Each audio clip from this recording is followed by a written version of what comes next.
Thank you, Professor Shekhar Chaudhary, and sorry to everyone again for having kept you waiting. Even though I've lived in Calcutta for a few years, I constantly underestimate the wonderful traffic in this city.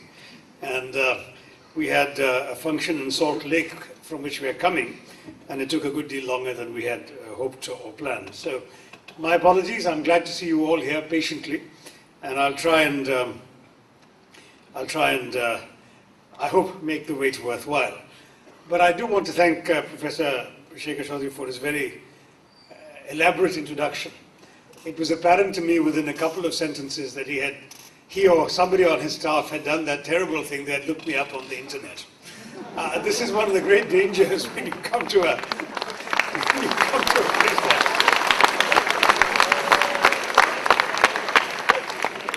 I must say, I say this in no spirit of criticism. I do the same thing when I have to introduce a speaker. But the fact is that, one always worries about whether they may find things on the internet that you haven't actually done and proudly introduce you by it, which has happened to people I know. In this particular instance, however, I'm very pleased to say that everything Professor Chaudhary said, as far as I know, was accurate. At least there was nothing that I could particularly consciously object to, but I will say that there were some things on it that could have been on it that he very graciously left out. For example, you notice that he said I was Minister of State for External Affairs. He never said I actually resigned a year later. But this is the joy of introductions. You always put a positive gloss on everything. And I had a friend in New York who liked introducing people not only by things they'd actually done, but by actions of their parents, their grandparents, uncles and aunts, sins of omission and commission up the family tree. And at one point he found he was going to introduce a speaker whose uncle had been electrocuted at Sing Sing prison for kidnapping and armed robbery or something equally horrible. But having taken the trouble to look this up, he felt he had to use it. So he said, our distinguished speaker had an uncle who occupied the chair of applied electricity at one of the nation's leading institutions.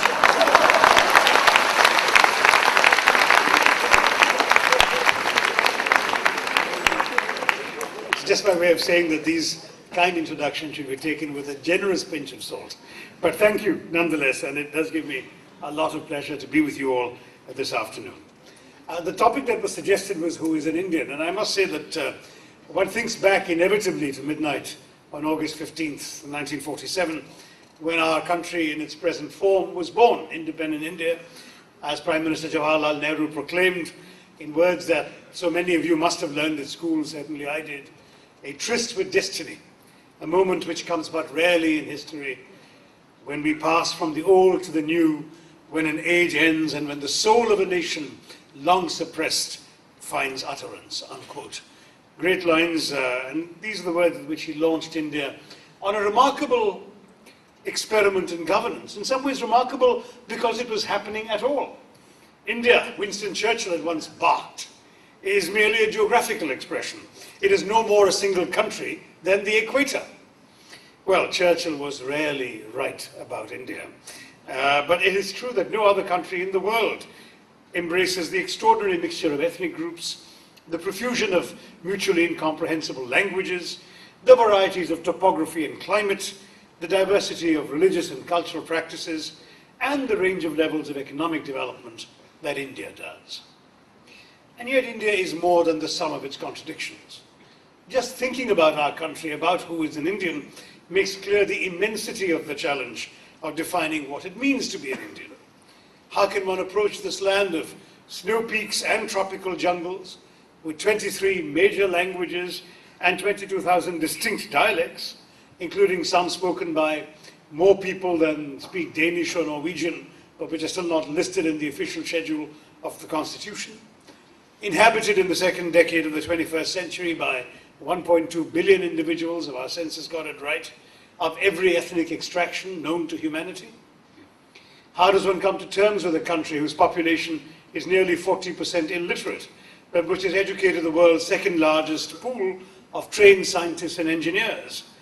A country whose teeming cities overflow while 2 out of 3 Indians still scratch a living from the soil. What is the clue to understanding Indianness when it's a country that's still rife with despair and disrepair? which nonetheless had moved a Mughal emperor to declaim, if on earth there be paradise of bliss, it is this, it is this, it is this. How does one gauge a culture which elevated non-violence to an effective moral principle, but whose freedom was born in blood and whose independence still soaks in it? How does one explain a land where peasant organizations and suspicious officials once attempted to close down Kentucky Fried Chicken as a threat to the nation? You were too young to know about that, but that happened in Bangalore in the mid-1990s. A country where a former prime minister once bitterly criticized the sale of Pepsi-Cola in a land where villagers don't yet have clean drinking water. And yet this same country invents more sophisticated software for American computer manufacturers than any other country in the world. How can one determine the future, let alone the character of an ageless civilization that was the birthplace of 4 major religions, a dozen different traditions of classical dance, 85 major political parties, of which 44 are officially recognized by the Election Commission, and 300 ways of cooking the potato? Short answer is that it can't be done.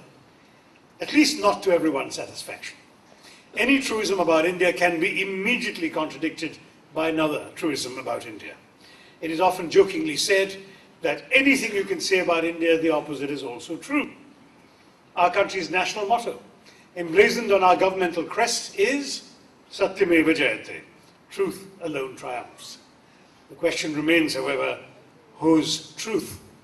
It is a question to which there are at least 1.2 billion answers, assuming, as I said, that our census hasn't undercounted us again. But that sort of an answer is no answer at all, and so another answer to this question of who is an Indian has to be sought. And this may lie in a simple insight, that the singular thing about India is that you can only speak of it in the plural. There are, in the hackneyed phrase, many Indias. Some of you who may have taken the GMAT may also be familiar with the American motto, e pluribus unum, out of many, one. If we had to borrow it in India, we'd have to change the dog Latin to e pluribus pluribum, out of many, many, because that's who we are and that's how we remain. Everything exists in countless variants. There is no single standard, no fixed stereotype, no one way of doing things. Our pluralism is acknowledged in the way in which India arranges its own affairs.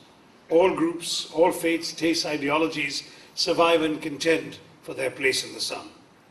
At a time when most developing countries opted for authoritarian models of government to promote nation building and to direct development, India chose to be a multi-party democracy.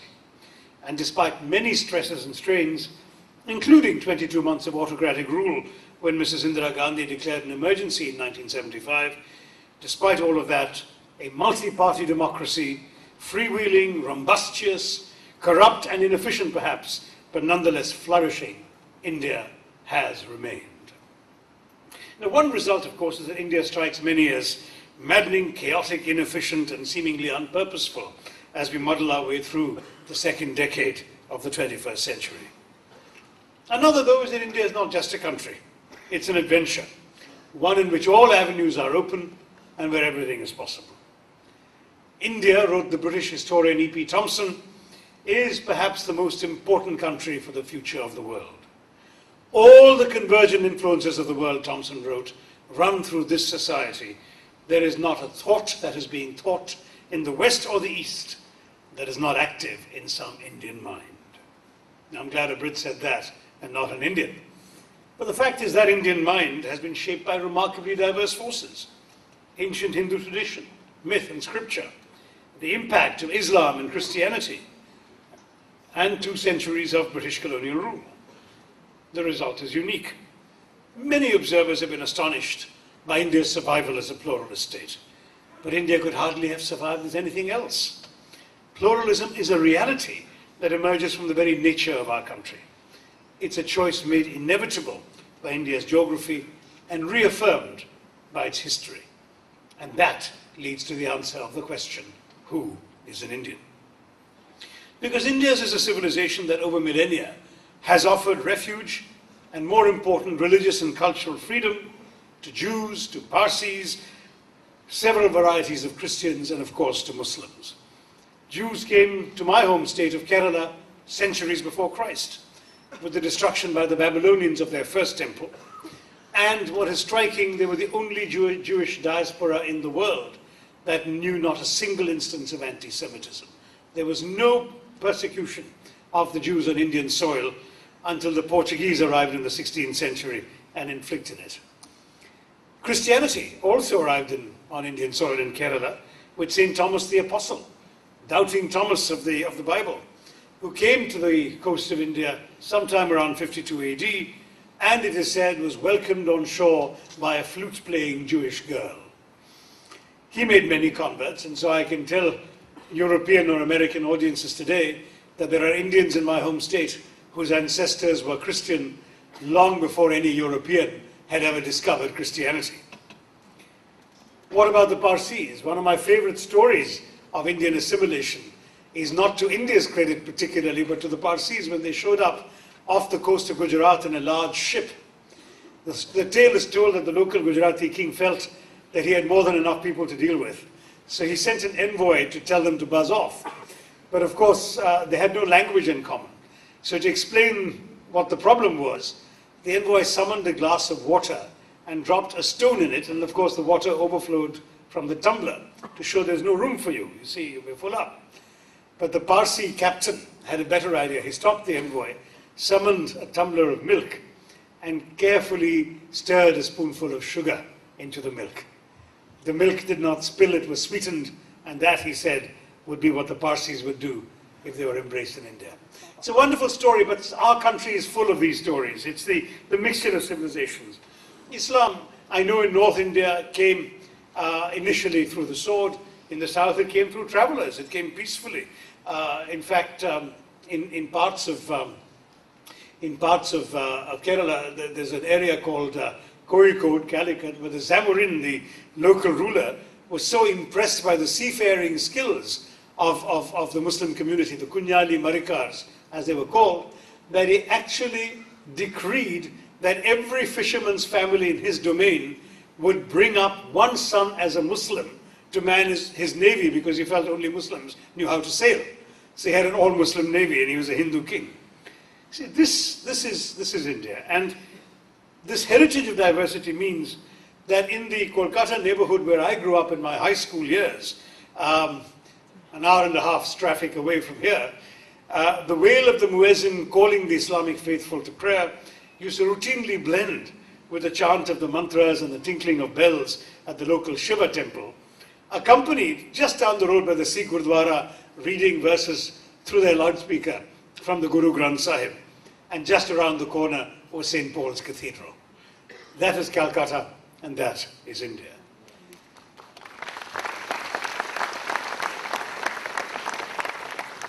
So the first challenge in answering the question before us today of who is an Indian is that we cannot generalize about India. In fact, one of the few generalizations you can safely make about India is that nothing can be taken for granted about our country, not even its name.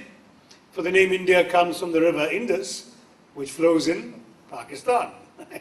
Well, we all know, of course, how that anomaly arose, since what is today Pakistan was hacked off the stooped shoulders of India by the departing British in 1947. But each explanation breeds another anomaly, because Pakistan was ostensibly created as a homeland for India's Muslims. But at least until very recently, if the demographic figures are right, there were more Muslims in India than in Pakistan. So then, how do we answer this question? In nearly 6.5 decades after independence, many thoughtful observers have seen a country that's more conscious than ever of what divides it.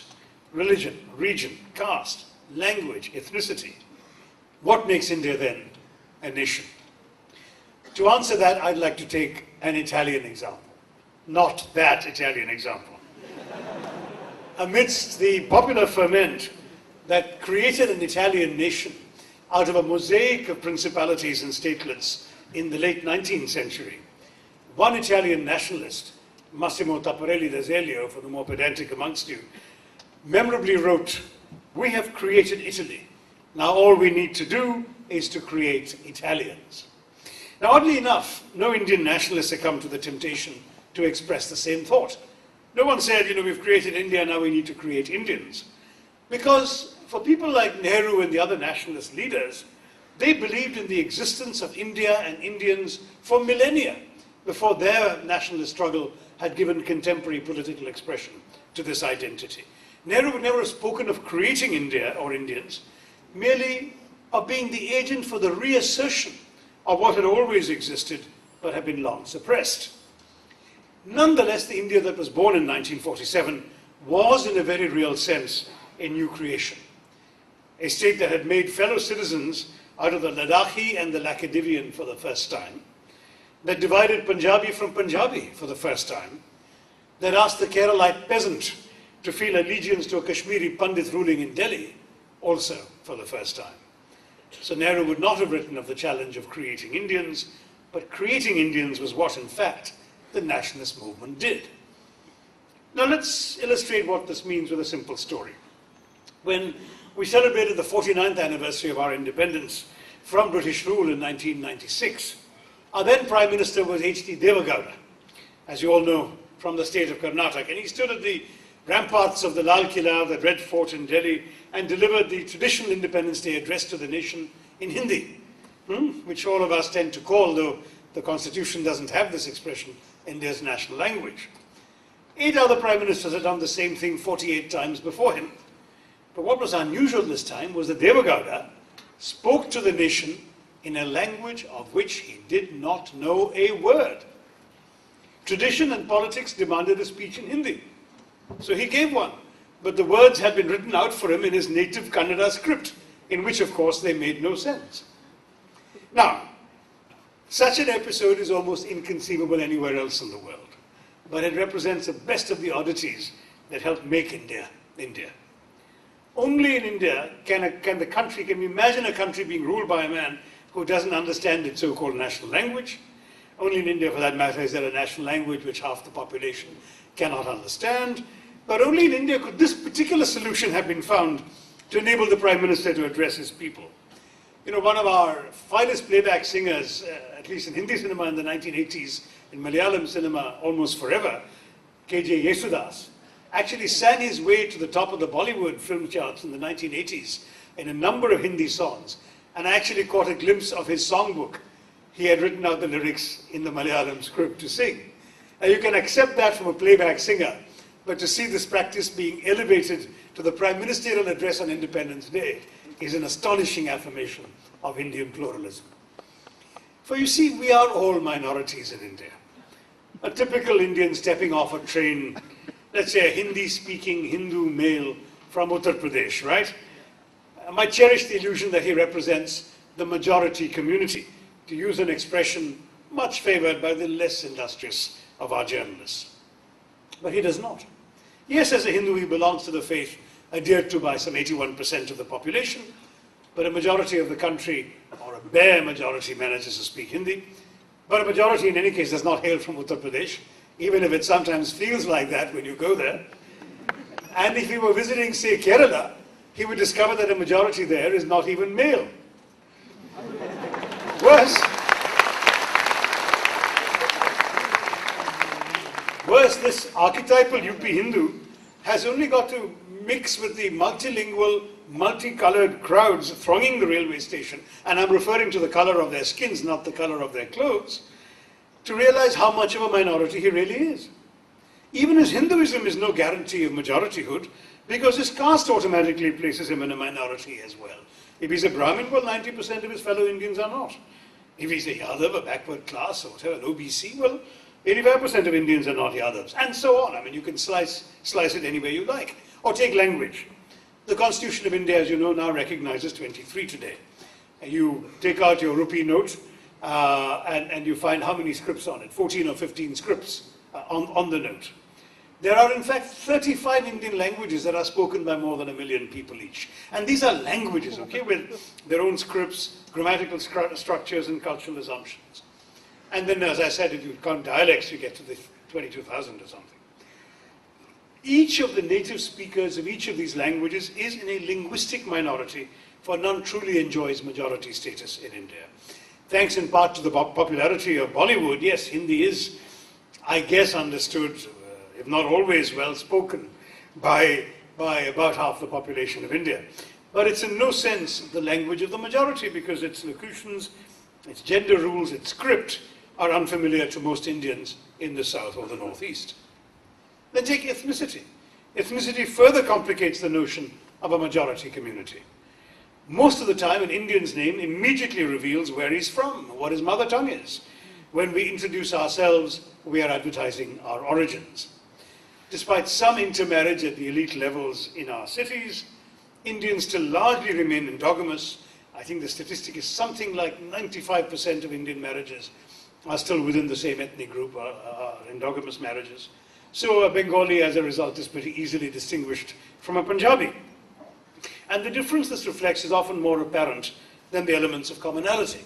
So a Carnatic Brahmin can share his Hindu faith with a Bihari Kurmi, but they feel little identity with each other in respect of appearance, dress, customs, taste, language, or these days their political objectives. At the same time, a Tamil Hindu would feel he has far more in common with a Tamil Christian or a Tamil Muslim than with, say, a Haryanvi Jat, with whom, of course, he shares a religion. So why do I harp on these differences? Only to make the point that Indian nationalism is a very rare animal indeed. In fact, talking about it reminds me of the story of the American and the French diplomat arguing about a problem at the UN Security Council. And the American says, you know how we can solve this? We can do this and this and this and we can solve it. And the French diplomat says, yes, that will work in practice, but will it work in theory? Sounds like an IIM professor or two, right? Yeah.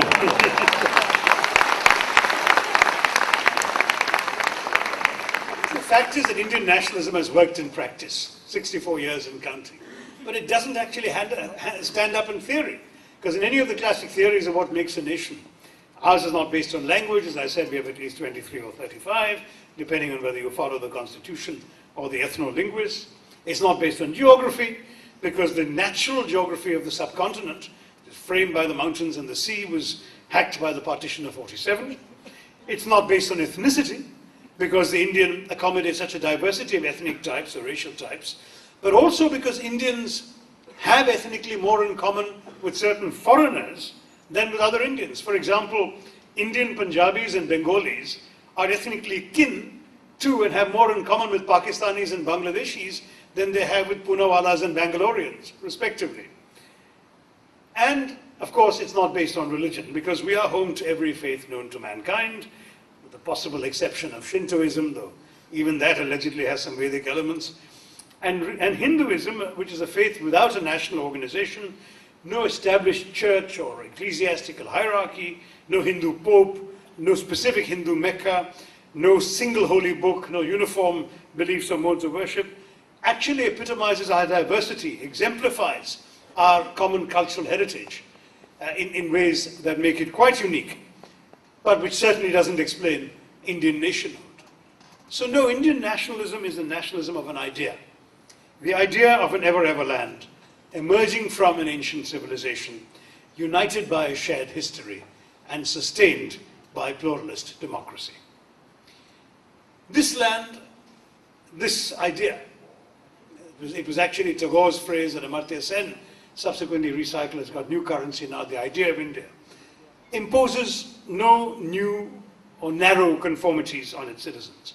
The whole point about being Indian is that you can be many things and one thing. You can be a good Muslim, a good Keralite, and a good Indian all at once. When I was at the UN handling the former Yugoslavia, I was struck by the horrors being inflicted on each other by these groups who were all descended from the same Slavic tribes that had settled the Balkan Peninsula in the 7th century AD. Often had similar surnames, looked alike, but because of history and circumstance, one was Orthodox Church, one was the Roman Catholic Church, one had been ruled by the Austro-Hungarian Empire, one had been ruled by the Ottoman Empire, one had been independent. All of these aspects of history and politics meant that they started butchering each other. And the Freudian expression, the narcissism of minor differences, was brought up to explain what was happening in Yugoslavia.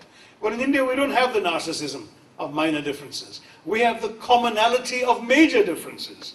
And that is our great strength. To stand Michael Ignatieff's famous phrase on its head, we are a land of belonging rather than of blood. So the idea of India is a one land embracing many. It's the idea that a nation may endure differences of caste, creed, color, culture, cuisine, conviction, costume, and custom, and still rally around a consensus. And that consensus is around the simple democratic principle that in a diverse and rich democracy like ours, you don't really need to agree all the time, so long as you will agree on the ground rules of how you will disagree.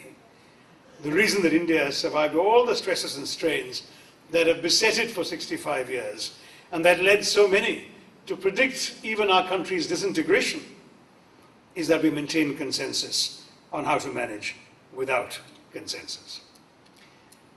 My generation, you see, grew up in an India where our sense of nationhood lay in the slogan, unity in diversity. We were brought up to take our pluralism for granted and to reject the communalism that had partitioned the nation when the British left. In rejecting the case for Pakistan, Indian nationalism also rejected the very idea that religion should be a determinant of nationhood. We never fell into the insidious trap of agreeing that since partition had established a state for Muslims, what remained was a state for Hindus. To accept the idea of India, you had to spurn the logic that had divided the country. We had to be a state for all who sought to belong to it. And this is what that much abused term secularism meant for us. Western dictionaries define secularism as the absence of religion. But Indian secularism means a profusion of religions. The state engaged with them all, but privileged none. Secularism, in any case, in our country cannot mean irreligiousness, because even avowedly atheist parties like the Communists or the DMK party in the South, who have officially adopted atheism in their platform, have found this plank unpopular with their voters. Indeed, in Kolkata's annual Durga Puja, at least when I was growing up here, the youth wings of the communist parties would compete with each other to put up the most lavish puja pandals. And in fact, what it really has always meant is that, as I described the neighborhood that I lived in, it's always meant that all religions flourish. I tried to explain to the French when they started banning overt symbols of religion that I went to school with people wearing everything, you know, turbans and crosses and various signs of their faith. And it didn't bother anybody because we simply grew up accepting all of this around us. And throughout the decades after independence, at least the first 4 decades, which I can speak of with personal authority, the political culture of our country always reflected these assumptions. You know, though the population was overwhelmingly Hindu, though the country had been partitioned as a result of a demand for a separate Muslim homeland, 3 of India's presidents have been Muslims, also innumerable governors, cabinet ministers, chief ministers, ambassadors, generals, Supreme Court justices and chief justices.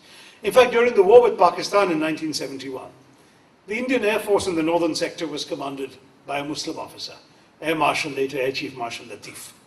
The army commander was a Parsi, General Manekshaw, later Field Marshal Manekshaw. The general officer based in Fort William here in Calcutta, commanding the forces that marched into Bangladesh, was a Sikh, General Arora. And the general who was helicoptered in to negotiate the terms of surrender of the Pakistani forces in East Bengal was Jewish, General Jacob. That is India. So this is the story that I wanted to describe in answering this question. But I should accept at the very beginning that in talking about India in this way, I open myself up to certain kinds of misunderstandings. But then misunderstandings exist in every domain. In fact, as an Indian who lived in America for some years, let me tell you my favorite story of Indian-American misunderstanding, which is when, before our Green Revolution, the Americans used to send agricultural experts here to advise us on farming. And the story is of this USAID expert who lands up at an Indian farm, you know, in the early 60s. Thanks to our population pressures and our land reforms, the farm isn't very big, maybe not much larger than this auditorium we're in. But the farmer is very proud of his land, and he says to the American, "Welcome to my land." He says, "All this is my land." The American looks, he doesn't see very much here, but the Indian says, "You see that national highway?" And the American looks, he sees a dirt road. The American says, "My land goes all the way up to there." And he says, "You see that irrigation canal?" And the American looks, he sees a trickle of water. But the Indian says proudly, "My land goes all the way up to there." And then he says, "What about you?" Well, the American is a farmer from Kansas, or one of these Midwestern prairie states, where the wheat fields roll on for miles on end. So he clears his throat and says, well, I get into my tractor in the morning and I drive 3 hours south to the southern boundary of my land. And then it's another 2 hours in my tractor to the western boundary of my land. Then I break for a sandwich. He says, then I take another 1.5 hours in my tractor to the northern boundary of my land. In my tractor, what about 2 hours to the eastern boundary of my land? And finally it's sundown. It takes me another hour to drive back in my tractor to my ranch house. He finds the Indian nodding very sympathetically. I know, says the Indian farmer. I too used to have a tractor like that.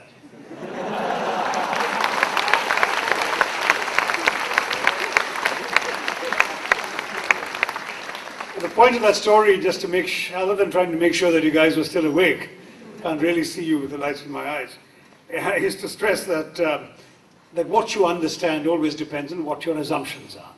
And what I have laid out for you today, in answering the question, who is an Indian, are my assumptions.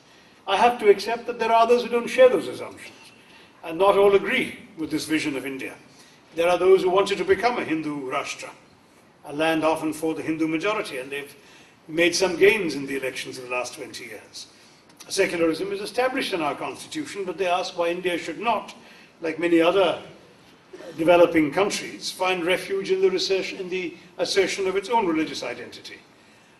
Well, I think I've probably written a lot about this, and I won't belabor the point, but I have two answers to give from a personal anecdotal point of view.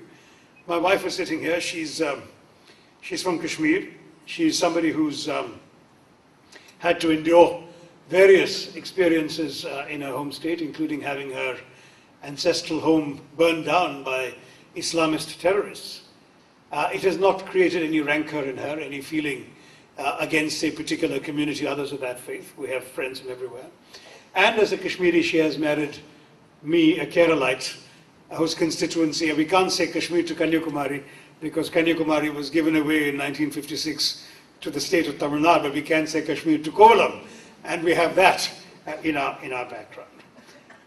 A different example, perhaps, of the next generation, closer to yours, my twin sons were born in June '84, and though they first entered the world in Singapore, and though the circumstances of my life saw them grow up in Switzerland and then the US, they lived in Hong Kong and London, and they're now in New York, it's India they've always identified with.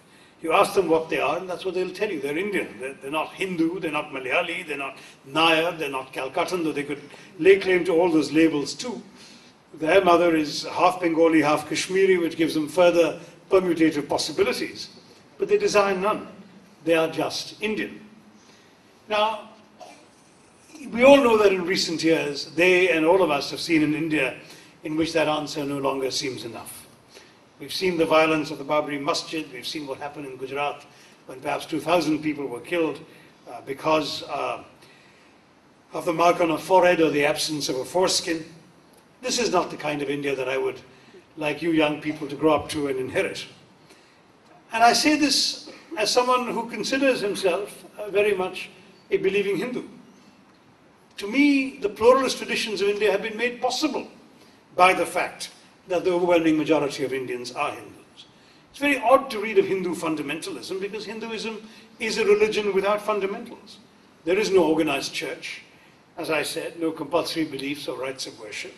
Even the name denotes something both less and more than a set of theological beliefs. In many languages, French and Persian are two that I know of, the name for Indian is Hindu. They don't draw a distinction.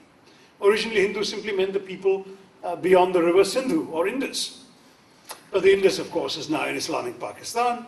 And to make matters worse, the word Hindu did not exist in any Indian language until its use by foreigners gave Indians or Indian Hindus a term for self-definition.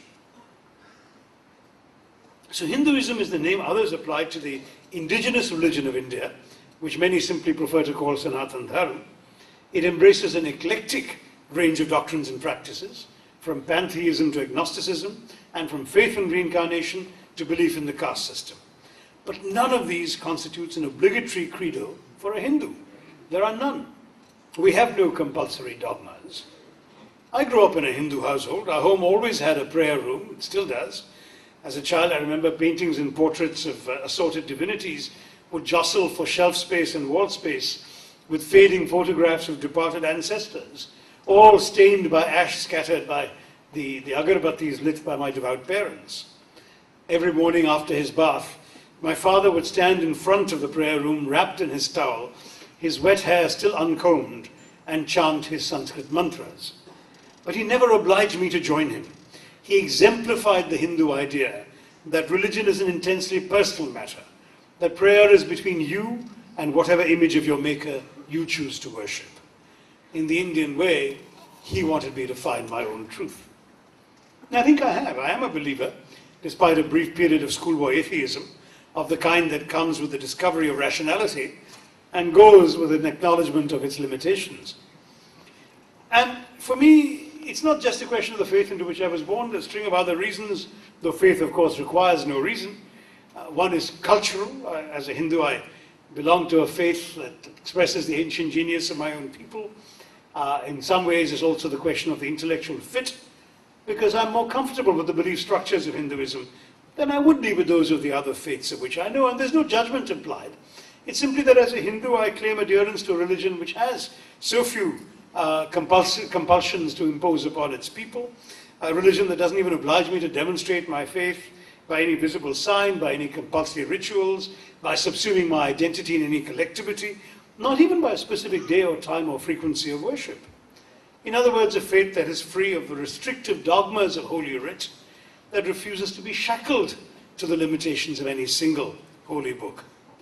And above all, a faith which says, perhaps it's the only major religion in the world that doesn't claim to be the only true religion in the world. I actually find it immensely congenial to be able to face my fellow human beings of other faiths without being burdened by the conviction that I am embarked upon a true path that they have somehow missed.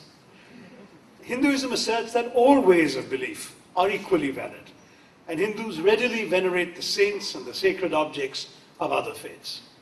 My wife, for example, insisted we go to Ajmer Chishti to lay a chadar there at the shrine of the Sufi saint. This is very much part of the Hindu tradition, and the reason is in many ways that Hinduism is a civilization, not a dogma.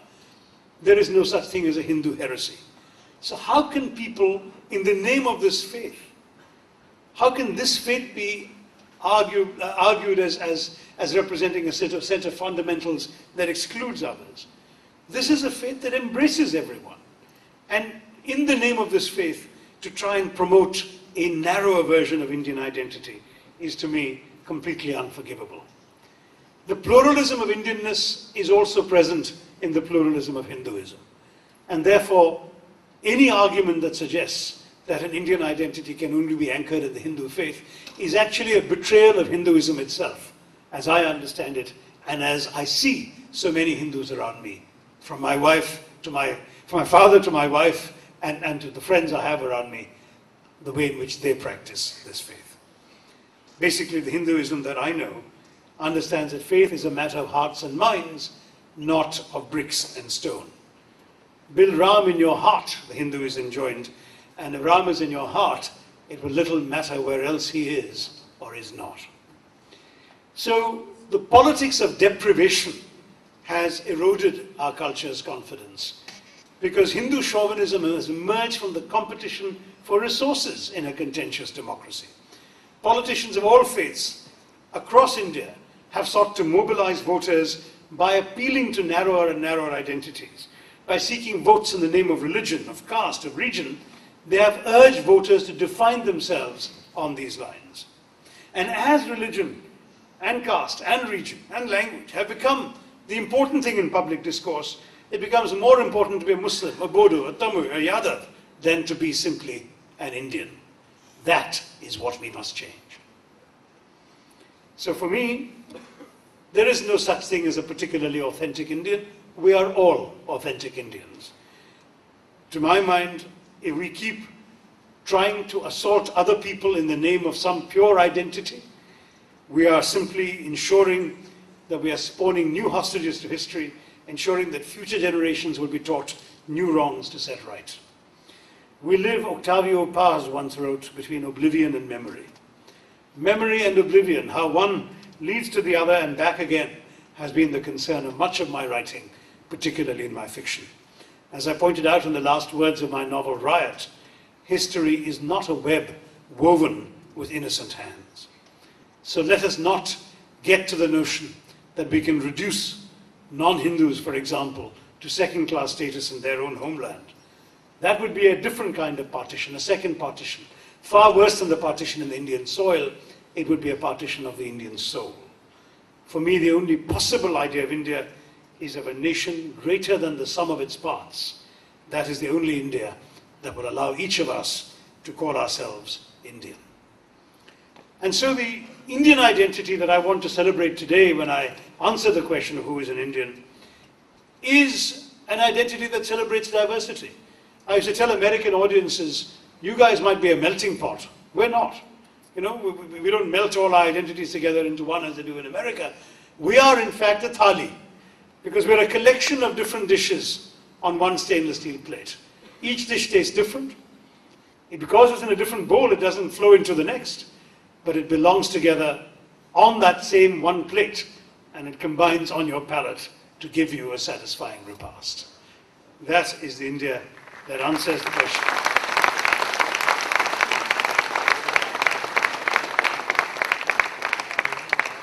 You hear of the American dream. Well, if there is an Indian dream, it is a dream that can be dreamt in Gujarati or in Tamil, that can be dreamt by a Muslim or a Parsi, that can be dreamt by a Brahmin or a Bodo, dreamt on a charpoi or on a luxury king bed. India's founding fathers wrote a constitution for their dreams. We have given passports to their ideals. Any narrower definition of Indianness would not just be pernicious, it would be an insult to Indian nationhood.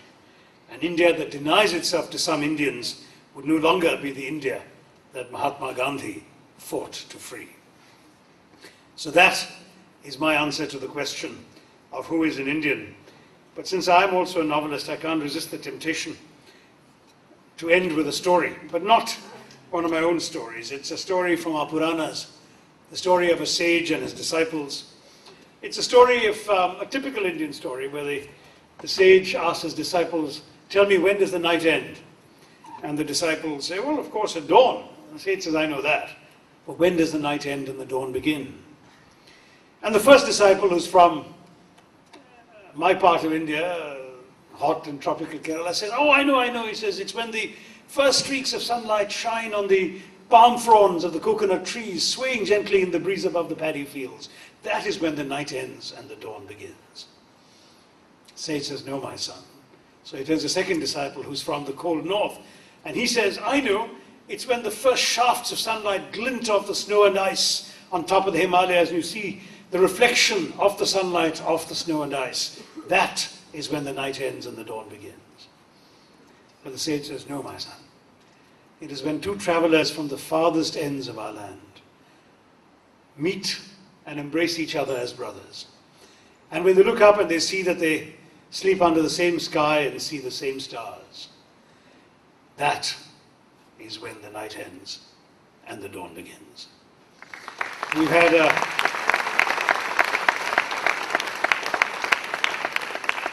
had many a dark night in our country's history. I've tried to answer this question today in a way that I hope will stay with you as you go forward to bringing India a new dawn in this century.